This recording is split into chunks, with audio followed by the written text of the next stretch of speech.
Magandang umaga. Narito na nga ang update sa ating minomonitor na si Bagyong Inday. Ito ang ating latest satellite image kung saan may minomonitor pa nga rin tayong bagyo na nasa loob ng ating Philippine Area of Responsibility.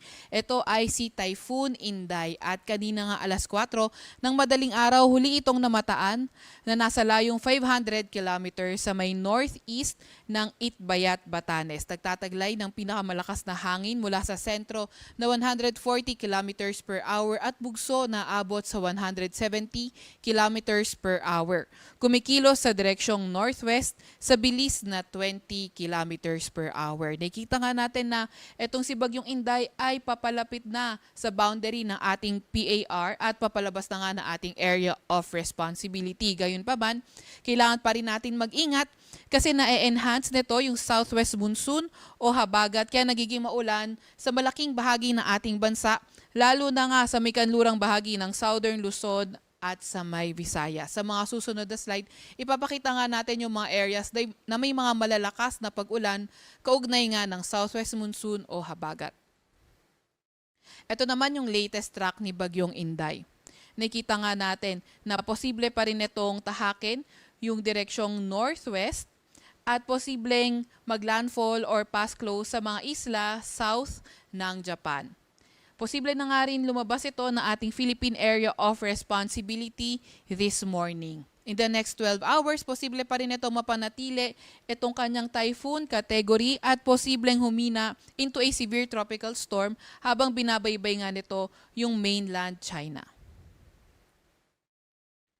At meron pa rin tayong signal number 2.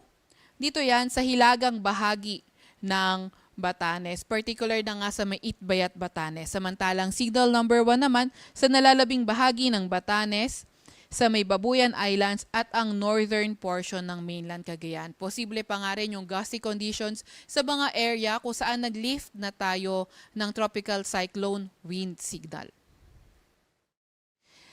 At posible pa nga rin yung mga bugso na mga malalakas na hangin dulot ng enhanced habagat at periphery nito Inday ngayong araw sa malaking bahagi ng ating bansa.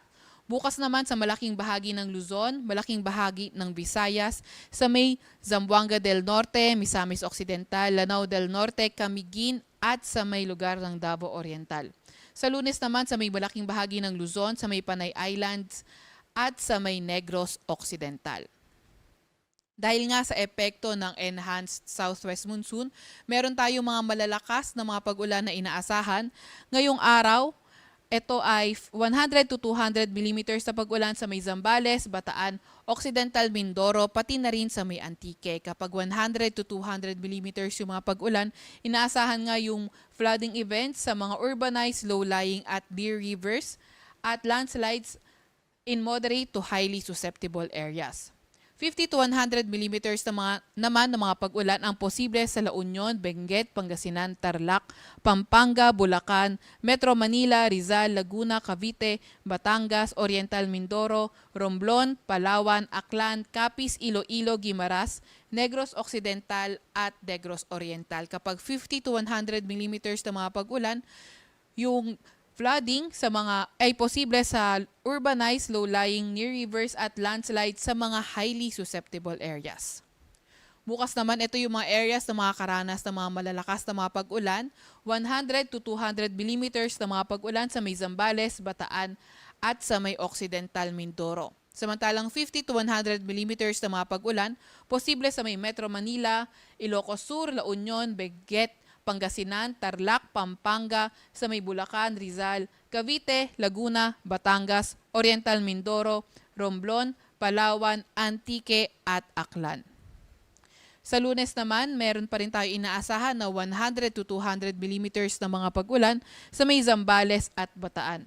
50 to 100 mm naman ng mga pag-ulan posible sa may Metro Manila, Ilocos Norte, Ilocos Sur, La Union, Benguet, Pangasinan, sa may Tarlac, Pampanga, Bulacan, Rizal, Cavite, Laguna, Batangas at sa may Occidental Mindoro.